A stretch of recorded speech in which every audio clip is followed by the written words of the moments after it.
오늘 우리에게 주신 하나님의 말씀은 창세기 26장 마지막 34절, 35절 두 절 말씀입니다.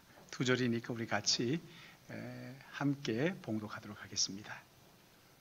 창세기 26장 34절, 35절 두 절입니다. 같이 봅니다. 시작.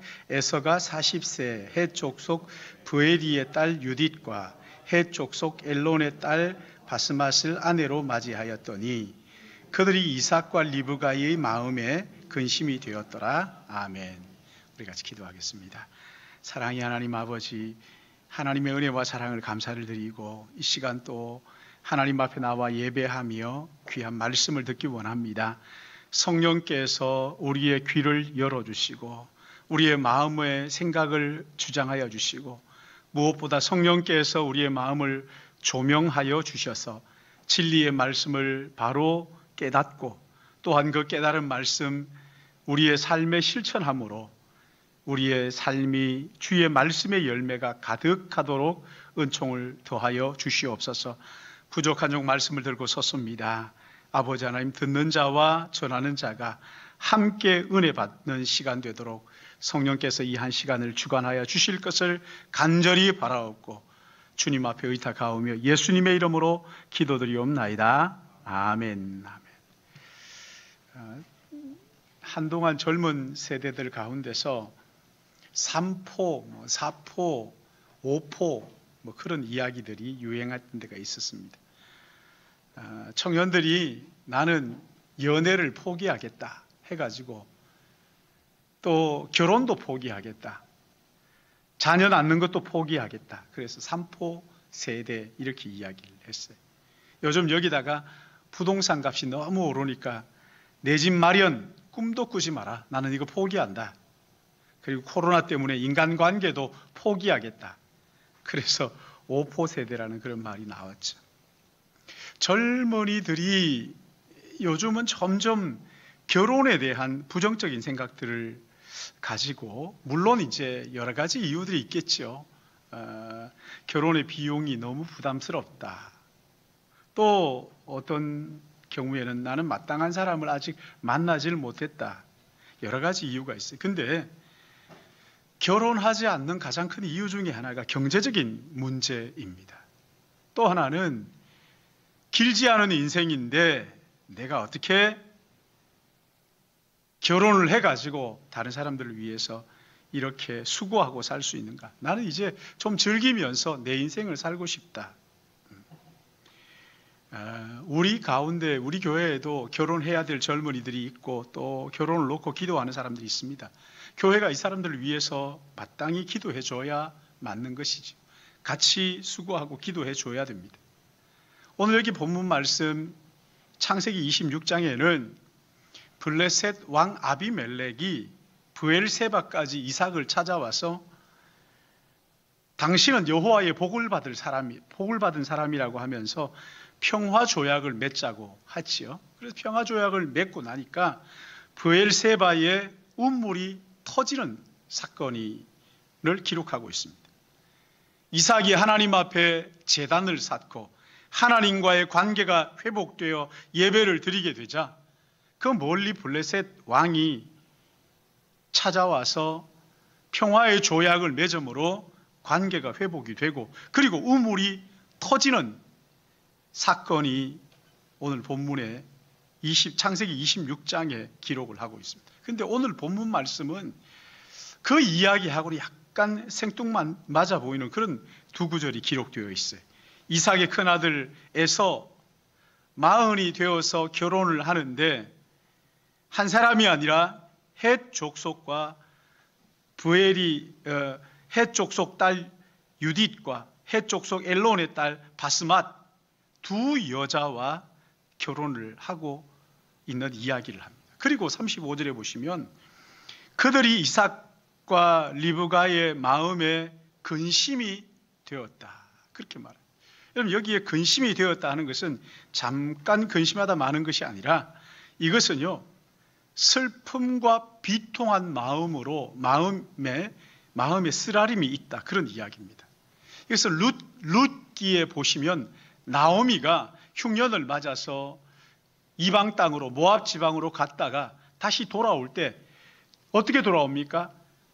온 가족이 함께 내려갔다가 남편 잃고 두 아들을 잃고 며느리 하나 데리고 돌아올 때 사람들이 나오미가 돌아왔다고. 여러분, 이 나오미라는 말은 사랑받는 자라는 뜻이거든요. 나오미가 돌아왔다 그러니까 이 나오미가 뭐라고 얘기합니까? 나를 더 이상 나오미라고 부르지 말고 마라라 불러라. 인생의 슬픔과 비통함으로 이 쓰라린 마음, 이것을 지금 표현하고 있는 것인데, 이삭의 큰아들 에서 이방 헷 족속의 2명의 여인과 결혼하는 이것을 놓고 이삭과 리브가가 그렇게 표현하는 거예요. 가슴이 찢어지는 쓰라린 아픔이 그 여자들 때문에 내가 있다, 그렇게 고백합니다. 그래서 27장에도 보시면은 이삭의 가정에 찾아온 그 갈등을 27장에서 기록을 하면서 끝부분인 46절에 리브가가 이삭에게 이르되 내가 햇사람의 딸들로 말미암아 내 삶이 싫어졌거늘 야곱이 만일 이 딸들을 곧 그들과 같은 햇사람의 딸 중에서 아내를 맞이하면 내 삶이 내게 무슨 재미가 있으리요. 햇 여인들, 그 며느리, 두 며느리, 헷 족속의 두 며느리 때문에 내 삶이 싫어졌다. 무슨 표현입니까? 죽겠다는 거예요, 죽겠다. 내 삶이 싫어졌다. 그런데 그 둘째 야곱조차 헷 여인과 결혼하면 내가 살맛이 나겠느냐? 죽고 싶다, 그런 말이죠. 여러분, 여기 이삭은 한때 그랄 땅에서 그 엘리멜렉에 의해서 참 많은 어려움을 당했습니다. 그런데 이번에는 자기의 가정에서 아주 큰 가시에 찔려서 고통당하는 모습을 우리가 볼 수가 있어요. 겉으로 보기에는 어쩌면 멀쩡한 집안인 것, 그러나 그 속사정은 그렇지 않았다는 것이지. 26장에 보면 에서가 2명의 헷 여인과 결혼을 하는데, 여러분, 여기서 끝나지 않습니다. 28장 9절에 가면은 에서가 이스마엘에 가서 그 본처들 외에 아브라함의 아들 이스마엘의 딸이요 느바요스의 누이인 마할랏을 아내로 맞이하였더라. 또 이스마엘의 딸을 데리고 와서 아내로 삼습니다. 여러분, 하나님의 결혼 원칙은요, 일부 일처제입니다. 한 사람의 남편, 한 사람의 아내. 아브라함과 이삭도 여러 명의 아내가 있었던 것이 맞아요. 그렇지만 그것은요, 자기들이 원해서 한 것은 아닙니다. 그러나 여기 에서는 자기의 소견에 오른 대로, 자기가 원하는 대로 지금 여기 2명의 여인, 아니 3명의 여인과 지금 결혼을 자기 마음대로 하는 거예요. 다른 말로 하면요, 에서의 마음 속에는 하나님이 없었어요. 자기가 하나님이었어요. 자기 마음대로 그렇게. 여러분, 한번 생각해 보세요. 명절이 됐을 때 이삭이 가족들이 다 한자리에 모였다. 그냥 보기만 해도 가슴이 벌렁벌렁하는 며느리가 둘, 셋씩이나 와가지고 그렇게 했을 때, 여러분, 그들 사이에 평화가 있었겠어요? 행복이 있었겠어요? 이때 이삭의 나이가 한 100세 정도가 됐으니까 에서가 아버지의 말을 듣겠어요? 참 기가 막히는 일이죠. 여러분, 그런데 왜 믿음의 가정에 이런 일들이 일어나는 걸까? 왜 믿음의 가정인데 이런 하나님의 뜻을 고려하지 않은 이런 일들이 일어날까? 여러분, 그 당시에 가나안에는요, 성적으로 매우 문란한 그런 문화였습니다. 바알과 아세라를 섬기고 하면서 거기에서 성적으로 아주 타락의 극치를 달리고 있었단 말이에요. 근데 이런 가나안의 문화가 그걸 거침없이 이삭의 가정으로 밀려 들어오게 되었단 말이에요. 그래서 세속적인 가치관을 에서가 가지고 있었던 거예요. 성경적 기준이 없었던 거란 말이에요. 그래서 자기 마음대로, 자기 마음이 끌리기만 하면 그냥 결혼하는 거예요. 누구든지 데리고 와서 살 수 있다. 여러분, 그 당시 이 에서는요, 능력 있는 남자였어요. 유능한 사냥꾼이었을 뿐만 아니라 아주 그냥 요즘 말하면 뭐라 그럽니까? 아주 매력 있는, 많은 여자들이 좋아하는 그런 남자, 능력 있는 남자였단 말이지. 그러니까 남자가 능력만 되면 그 당시에는 누구든지 마음대로 자기가 선택하고 데리고 살 수 있는 그런 시대였단 말이죠. 여자들로부터 인기가 많았으니까 여러분 한번 생각해 보세요. 내가 원하면 누구든지 나는 데리고 살 수 있어. 여러분, 하나님은 염두에 두지 않았던 것이. 요즘 교회 안에서도 비혼주의, 그러니까 이 세상의 문화가 급속하게 지금 퍼지고 있습니다. 세상의 기준을 가지고 결혼 제도가 마치 실패한 제도인 것처럼, 결혼 제도가 사람들이 세웠는데 이제 이게 그 효력을 다했다고 생각하는 사람들이 나오기 시작했습니다. 아니, 그리스도인들도 그렇게 생각하는 거예요. 결혼은 미친 짓이라는 영화가 있는데, 결혼하지 않고 그냥 동거하는 것이 훨씬 더 매력적인 것처럼 보이도록 하는 문화가 급속하게 퍼지고 있습니다. 이런 세속적인 문화, 그리스도인 젊은이들에게까지 스며들어가서 비혼주의가 점점점 늘어나고 있어요. 여러분, 이 세속 문화가 이삭의 가정 속으로 쑥 들어온 거예요. 에서가 그 세속적인 가치관을 가지고 있어요. 그런가 하면 부모들도 한번 보십시오. 여기에 이삭과 리브가, 이삭은 40세에 리브가와 결혼을 하죠. 근데 그 아버지 아브라함이 이삭을 결혼시키기 위해서 얼마나 많은 노력을 기울이고 준비를 했는지 몰라요. 자기 집에 가장 믿을 만한 엘리에셀 종을 하란까지 보내잖아요. 그리고 거기에서 리브가를 만나서 그 이삭의 아내로 리브가를 데리고 왔습니다. 그 둘 사이에 러브 스토리가 창세기에 참 잘 기록이 되어 있어요.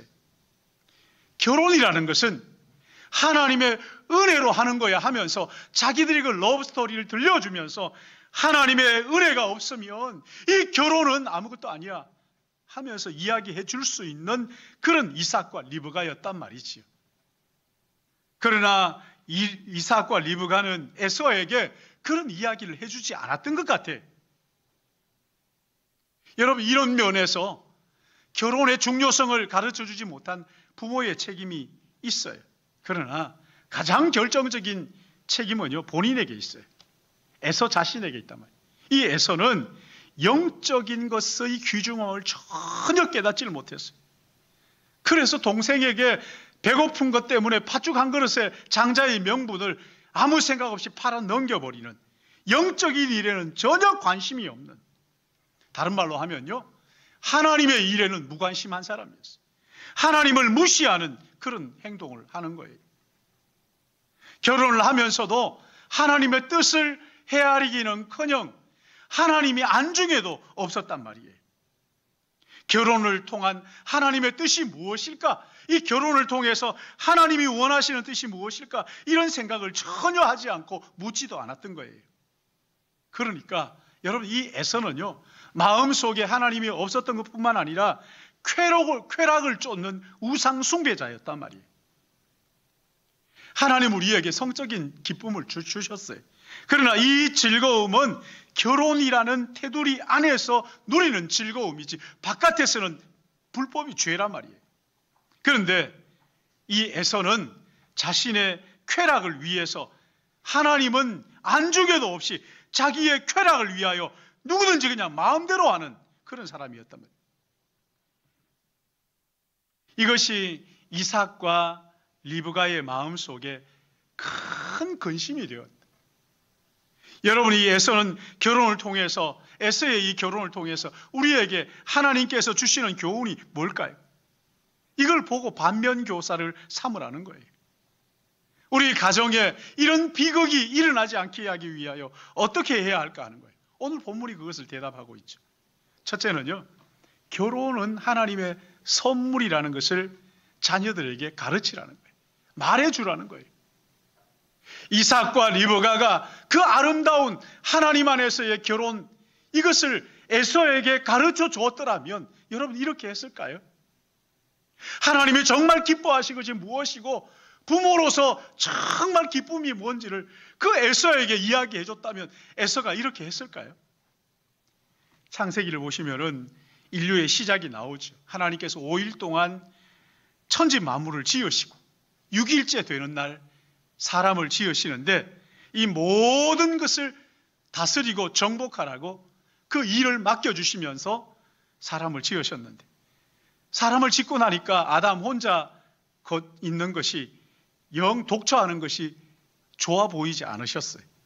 그래서 아담을 깊이 잠들게 하고 그 갈비뼈를 취하여서 하와를 만들었는데 이 하와를 만들어가지고 아담에게 데리고 가니까 이 아담이 하와를 보고 얼마나 좋아하는지 너는 내 뼈 중에 뼈요 살 중에 살이라는 그 당시 최초의 사랑 고백을 아담이 하와에게 했잖아요. 보십시오. 하나님께서는요 사람의 두 가지를 주셔요. 하나는 일이에요. 일. 만물을 다스리는 일을 사람들에게 주셨어요. 그러니까 이 노동이라는 것은 저주가 아닙니다. 하나님의 축복이에요. 하나님의 축복이에요. 또 하나 있어요. 또 하나는 결혼이에요. 결혼. 하와를 만들어서 아담에게 주시면서 결혼 제도를 통해서 가정을 주신 거란 말이에요. 그래서 여러분 사람에게요 일이 없으면 이 인간의 존엄성이 무너지게 됩니다. 계속 놀게 해보세요. 노는 게 좋은 게 아니에요. 뭔가 일을 해야 된다면. 왜냐하면 하나님께서 축복으로 일을 주셨기 때문이에요. 그런가 또 하나는 가정이에요. 결혼. 이 결혼은 하나님의 축복이란 말입니다. 이 가정을 통해서, 결혼을 통해서 자기의 존엄성, 자기가 얼마나 고귀한 존재인가를 결혼을 통해서 가정에서 확인하도록 하나님 그렇게 하셨단 말이에요. 여러분 에덴 동산 모든 것이 완벽한 곳이잖아요. 그러나 거기에서도 아담 혼자 있을 때는 하나님이 보실 때 좋아 보이지 않았어요. 그러나 여자를 만들어서 결혼을 하고 나니까 하나님께서 뭐라고 말씀하십니까? 보시기에 심히 좋았더라. 심히 좋았다. 아담이 하와에게 막 사랑 고백하는 것 하나님 보시고는 얼마나 좋으셨는지 보시기에 심히 좋았다. 그래서 여러분 이 결혼이라는 것은요 하나님의 선물이에요. 일이라는 것 이거 하나님의 선물이에요. 아침에 눈 뜨면 하나님 할 일을 주신 것 감사합니다. 이 축복 감사합니다. 결혼도 마찬가지예요. 아내를 보고 남편을 보면서 하나님 아버지 이렇게 배우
어떤 젊은 사람들은 나는 동거는 좋은데 결혼은 싫다.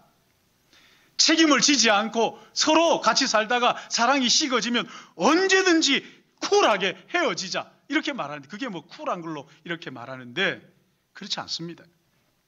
우선은 매력적이게 보일지 모르겠지만 여러분 이것은 인간의 실체가 어떤 것인지를 전혀 모르고 하는 소리란 말이죠. 인간의 감정이 여러분 우리가 살아보잖아요. 그렇게 믿을 만한 것이 못 된다는 것 너무 잘 알잖아요.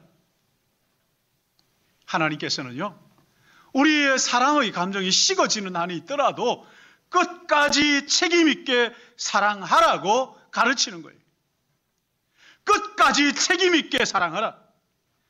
자기를 초복종시키면서 끝까지 책임지는 사랑. 여러분, 이게 진짜 인간다운 길이라는 거예요. 열차가 선로 위에 있어야 안전하고 자유로운 것처럼 인간은 결혼이라는 제도 안에서 안전하고 자유로운 법이라는 거예요. 결혼을 통해서 주시는 복 중에 자녀의 복, 여러분 이거 얼마나 큽니까? 자녀를 기르는데 얼마가 들더라 이렇게 이야기하는 게 있습니다만은, 그러나 여러분 그것은요, 자녀가 주는 기쁨이 얼마나 큰지를 계산하지 않은 것이지요. 그것은 쑥 빼버리고 자기 좋은 대로만 얘기하는 거란 말이죠. 여러분, 자녀는 짐이 아닙니다. 자녀는 하나님의 선물입니다. 이것도 한번 따라 해야 돼요. 자녀는 하나님의 선물이다.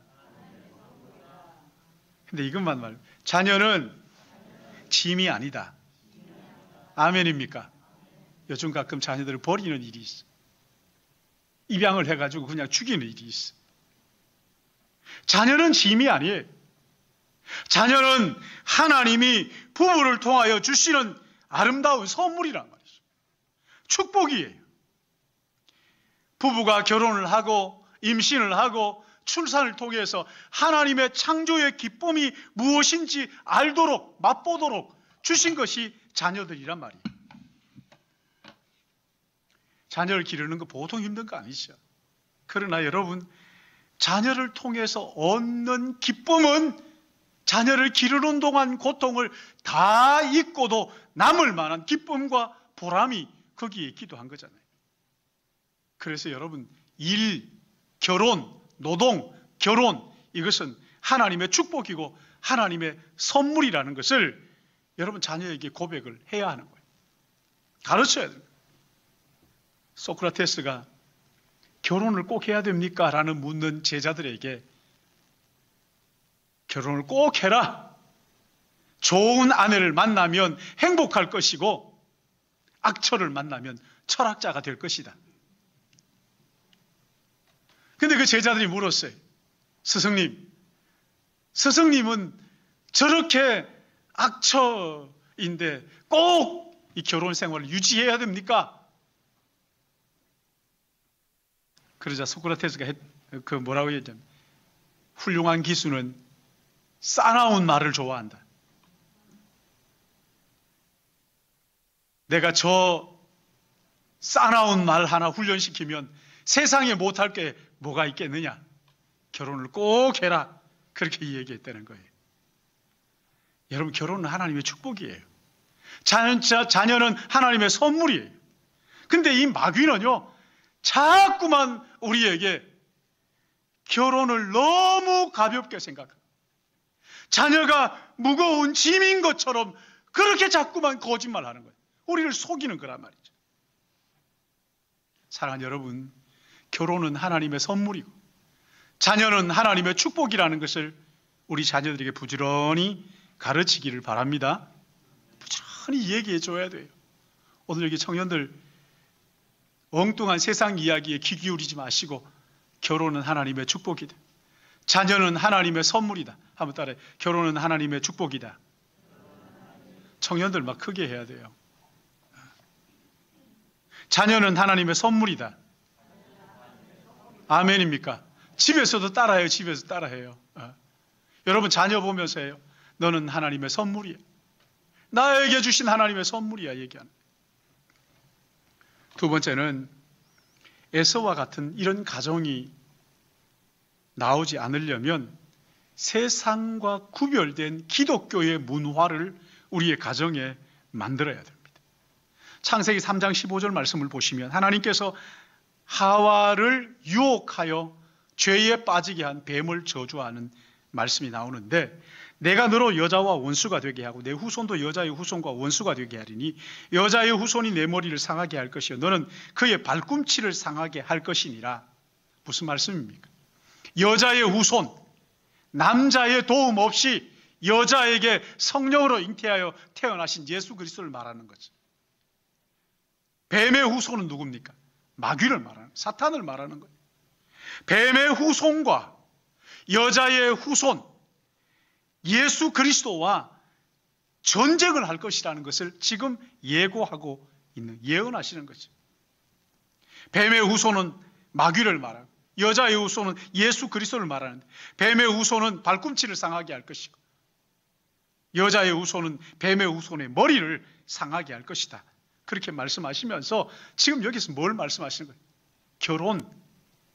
이 후손을 통해서, 결혼을 통해서 자녀가 나오고, 그 자녀를 통해서 후손이 나오게 되는데, 여러분, 이것은 영적 전쟁이라는 거예요.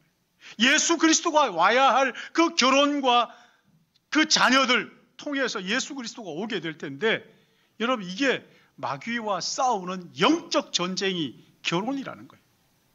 노아 시대에 보시면 세상을 홍수로 멸하시기 전에 창세기 6장 2절 3절 보면은 하나님의 아들들이 사람의 딸들의 아름다움을 보고 자기들이 좋아하는 모든 여자를 아내로 삼은지라 여호와께서 이르시되 나의 영이 영원히 사람과 함께하지 아니하리니 이는 그들이 육신이 됨이라. 여러분, 이게 무슨 말씀입니까? 육신이 됨이라. 하나님의 뜻을 염두에 두지 않고 영적인 것을 다 잊어버리고 육신의 쾌락을 쫓는 삶을 살기 시작했다는 거예요. 하나님의 아들들이 사람의 딸들의 아름다움을 따라서 쾌락을 추구하는 삶을 살자 하나님께서 이 세상을 물로 심판하셨다는 거예요. 하나님의 자녀들이 믿지 않는 자녀들과의 경계가 무너지고 하나님의 뜻을 헤아려 살지 않고 세상의 가치관을 따라서 쾌락을 쫓아갈 때 하나님이 이 땅을 심판하시겠다는 것이죠. 그러니까 여러분 보십시오. 하나님의 심판을 자초하지 않기 위하여 구별된 가정, 여러분, 이 구별된 가정, 세상과 구별된 문화를 가진 가정은 이 세상을 구원하는 구원의 방주 역할을 한다는 것을 본문을 통해서 우리가 알 수가 있는 것이다. 그리스도인의 가정에서 어떻게 세상과 구별된 자녀를 키울 것인가 라는 이야기를 글로 써서 아들에게 배우는 아버지 목사라는 책이 있습니다. 그 책에 이런 이야기가 있어요. 여러분 아시는지 모르겠습니다만은 30호 가수 이승윤, 여러분 아십니까? 워낙에 이게 텔레비전을 전혀 안 보시는 분들은 모르시지만 거의 모든 분들이 아시는데 얼마나 이 친구가 노래를 잘합니까? 이 친구가 목사 아들이에요. 근데 이 승윤이가 3학년이었을 때 반장 선거에 나갔답니다. 반장 선거에 가서 16명인가 17명인가가 후보로 나왔대요. 그래서 자기가 거기에서 공약을 하면서 뭐라고 했냐면, 내가 만약 여러분이 나를 반장으로 뽑아주시면 나는 오늘부터 여러분들의 걸레가 되겠습니다. 그랬다는 거예요. 걸레가 되겠습니다. 아버지가 생각하니까 참 기가 막힌 거예요. 가정 예배를 드리면서 아버지가 승윤이를 데리고 와서 무릎에 앉히고는 머리에 손을 올리고 기도해 줬답니다. 하나님 아버지, 우리 승윤이가 반장 선거에 친구들의 걸레가 되겠다고 해서 뽑혔는데 어떤 마음을 가지고 있던지 이번 한 학기 동안 우리 친구들의 그 반 친구들의 걸레가 되게 해주십시오. 반 친구들의 걸레만 되는 것이 아니라 앞으로 자라는 동안 더 큰 걸레가 되게 해주셔서 나라와 민족을 위해서 섬기는, 하나님의 나라를 섬기는 걸레가 되게 해주십시오. 그렇게 기도했다는 거예요. 여러분, 이것은 세상 사람들이 하는 기도가 아니죠. 그렇죠? 만약에 세상 사람들이 그랬다면 야, 무슨 소리야, 네가 왜 걸레냐고 난리가 날 거예요. 근데 더 큰 걸레가 되게 해달라, 무슨 세상의 높은 자리에 올라가게 해달라, 뭐 그런 기도가 아닙니다. 권세를 잡게 해달라, 그런 기도가 아닙니다. 걸레가 되게 해달라. 여러분, 이것은 세상과 다른 문화를 가진 그리스도인의 가정에서만 존재하는 구별된 그런 기도라는 거예요. 여러분, 구별된 이 기도가 그 아이를 이렇게 만드는 거예요. 참 소금과 빛이 되도록 그렇게 다듬어지도록 만드는 것이란 말이에요. 사랑하는 여러분, 이 세상과 다른 문화를, 기독교 문화를 가정에 만들어서 세상의 물결이 가정에 들어오지 못하도록 여러분의 가정을 그리스도의 문화로 가꾸시기를 주님의 이름으로 축복합니다. 마지막 한 가지 더 생각할 것이 있습니다. 우리 안에 있는 우상을 무너뜨리고 복음의 제단을 쌓으라는 거예요. 여러분, 이 에서는요, 그의 마음속에 하나님이 없었어요. 하나님의 안중에도 없었어요. 그냥 쾌락을 쫓아서 결혼하는 거예요. 쾌락만 생각하는 하나님 없는 쾌락이 자기의 하나님이었어요. 그러니까 우상 숭배자였어요. 여러분, 이런 모습이 에서에게만 있느냐 하는 거예요. 최근에 한 설문조사에 의하면은 결혼하지 않은 이유가 뭐냐? 육아의 부담이 너무 큽니다. 경제적인 어려움이 너무 많습니다. 그런데 거기에서 약 60% 가량의 그 대답이 나는 지금 내 삶을 즐기고 싶습니다. 내 삶을 아이 키우는데 그렇게 쏟아붓고 싶지 않습니다. 자기 마음대로 살고 싶다. 나는 쾌락을 즐기고 이 재미를 놓치고 싶지 않습니다. 물론요, 더 많은 젊은이들은 적합한 짝을 위해서 기도하고 또 가정을 위하여 기도하고 자녀를 위하여 기도하는 줄 압니다. 그러나 여기에 세상의 많은 문화들은 자기 만족을 위해서, 나의 만족을 위해서, 나의 재미, 나의 즐거움, 이런 이기적인 생각을 가지고 성경에 반하는 비혼을 선택하고 있단 말이지. 여러분, 성경은 이것을 우상 숭배라고 말합니다. 만약 자기의 즐거움과 자기의 편리만 위해서 산다고 한다면 여러분, 다음 세대는 어떻게 되겠습니까? 오직 자기의 행복만 추구한다면 여러분, 이 나라가 앞으로 어떻게 되겠어요? 지금 우리나라 심각합니다. 아주 심각합니다. 진영 논리를 가지고 네가 옳다, 내가 옳다 이렇게 할 일이 아니에요. 젊은이들이 자기의 즐거움을 추구하기 위해서 결혼을 안 한단 말이지. 뭔가 희생을 하고 누군가 도우고 섬기고 하는 이 일의 귀중함을 깨닫지를 못하는 거예요. 여러분, 이렇게 자기의 행복만 추구하면 하나님의 나라는 어떻게 되는 겁니까? 여러분 보십시오. 자기의 편의만 생각하는 이런 시대를 가리켜서 성경은 우상 숭배다 이렇게 말합니다. 여러분, 이런 문제를 어떻게 해결할 수 있을까요? 아니, 이게 해결은 됩니까?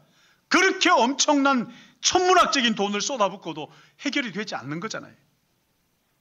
오늘 여기 이 본문 사건이 있는 2000년 후에 어느 날 에서와 전혀 다른 생각을 하고 있는, 전혀 다른 길을 가는 한 분이 오십니다. 그분은 에서의 동생 야곱의 후손으로 약속의 씨로 오신 하나님의 아들 예수 그리스도입니다. 그분은 하나님의 아들이면서 갓난 아기의 모습으로 하늘의 영광의 보좌를 물리치시고 가난하고 낮고 천한 이 땅에 오셨습니다. 말구유에 오셨습니다. 하늘의 영광을 보좌를 버리시고 죄인을 구원하시기 위하여 자신의 생명을 십자가에 내어주시는 희생을 감수하시고 이 땅에 오셨습니다. 인류의 모든 죄를 사하시기 위하여 십자가에 자기를 내어주시는 희생을 우리에게 보여주셨습니다.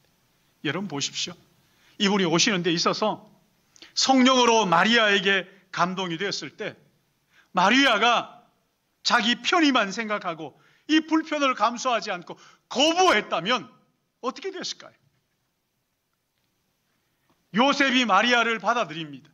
돌에 맞아 죽을 죄인데 그 마리아를 아무 조건 없이 성령께서 받아들이라고 하니까 받아들이는 그 희생을 감수하지 않았다면 여러분, 예수님은 어떻게 됐을까요?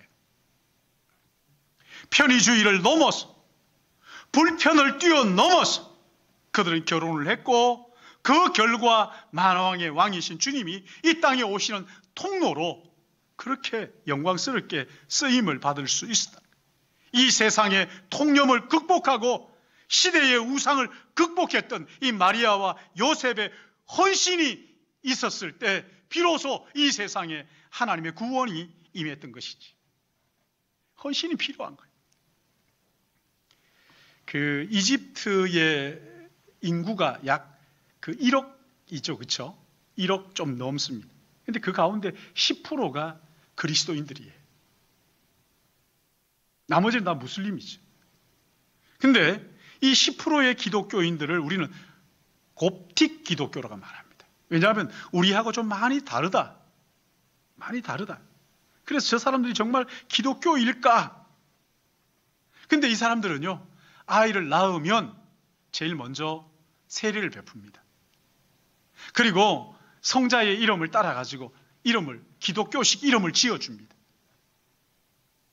오른 손목 안쪽에다가 십자가 문신을 새겨줍니다. 어떤 고통이 있더라도 하나님을 배반하지 말고 어떤 핍박 속에서도 끝까지 믿음을 지키라, 그런 의미이겠죠. 우리는 그 사람들을 별로 인정하지 않았습니다. 그런데 몇 해 전인가 21명의 곱틱 기독교인들이 IS에 의해서 순교를 당하는 일이 일어납니다.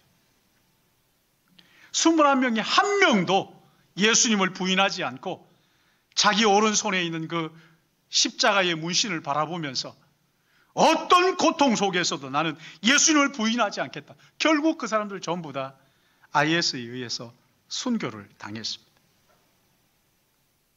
세상의 어떤 영광보다도 예수님의 제자로 사는 것, 그리스도인으로 사는 이것보다 더 큰 영광은 없다고 어릴 때부터 듣고 보고 배웠기 때문에 그런 것입니다. 사랑하는 성도 여러분, 결혼, 족쇄가 아니라 하나님의 축복이며 하나님의 선물인 것을 믿고 자녀들에게 가르치시기를 바랍니다. 들려주셔야, 보여주셔야 됩니다. 세상과 구별된 기독교의 문화를 가정에 만드십시오. 부모가 자녀를 위하여 기도해주고 가정 예배를 드리고 하나님의 말씀을 그 무엇보다 소중하게 여기고 우선시하는 기독교의 문화를 자녀들에게 가르치고 보여주십시오. 그런가 하면 우리 안에 세상적인 가치관을 다 무너뜨리고 복음의 제단을 쌓아서 우리 자녀와 가정이 말씀 위에 바로 서서 하나님의 나라를 이 땅에 흘려보내는 영광스러운 복된 가정들이 되시기를 예수님의 이름으로 축복합니다. 사랑의 하나님 아버지, 이 5월의 가정의 달에 세속이 물결이 우리의 가정에 흘러들어와 넘실거리는 이 시대 사조 속에서 우리의 가정이 세상을 닮지 않고 구별된 기독교 문화, 결혼이 하나님의 선물이고 자녀가 하나님의 축복이라는 것을 보여주고 가르치고 그리고 기독교의 문화를 가지고 우리 안에 예배의 제단을 쌓고 우상을 무너뜨리므로 이 땅에 하나님의 나라를 흘려보내는 복된 가정들 되도록 주여 우리 믿음의 가정들을 붙잡아 주시고 우리 신일교회 가정을 주님 붙잡아 주시옵소서. 우리의 가정을 통하여 하나님의 나라가 세워지고 전파되고 증거되도록 주님 은혜 베풀어 주실 것을 간절히 바라옵고 이 시간 순서를 따라 귀한 예물을 우리의 삶과 함께 구별하여 주께 드리기 원합니다. 예비한 손길들을 주님이 축복하여 주시옵시고 하나님이여 그 삶을 복내려 주시옵시고 우리 모두가 기쁜 마음으로 하나님 주신 것 주께 드림으로 말미암아 채워주시는 은혜를 경험하도록 인도하여 주시옵소서. 감사하옵고 예수님의 이름으로 기도드리옵나이다. 아멘. 찬송가 213장 1절과 4절 5절 찬양하시면서 준비하신 예물 하나님 앞 드리시겠습니다.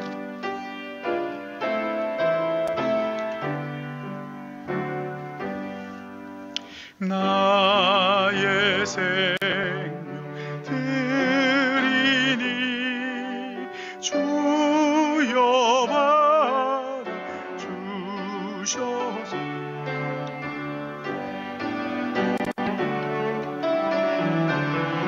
동안 찬송하게 하소서. 아멘. 나의 보화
우리 같이 기도하겠습니다.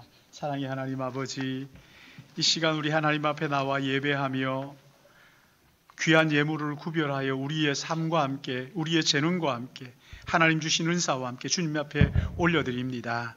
하나님의 영광을 위하여 귀하고 복되게 사용하여 주시옵시고, 아버지 하나님, 기도하기는 한 달의 삶을 아버지의 것으로 고백하며 구별하여 11조를 드리고, 한 주간 주신 은혜에 감사하여 감사한금을 드리며, 이웃들을 생각하고 어려운 이웃들 구제하는 마음으로 귀한 예물을 구별하여, 또한 다락방 예배를 드리고 주일 헌금으로 1,000번째 예물로 우리 하나님 앞에 예물을 우리 삶과 함께 올려드립니다.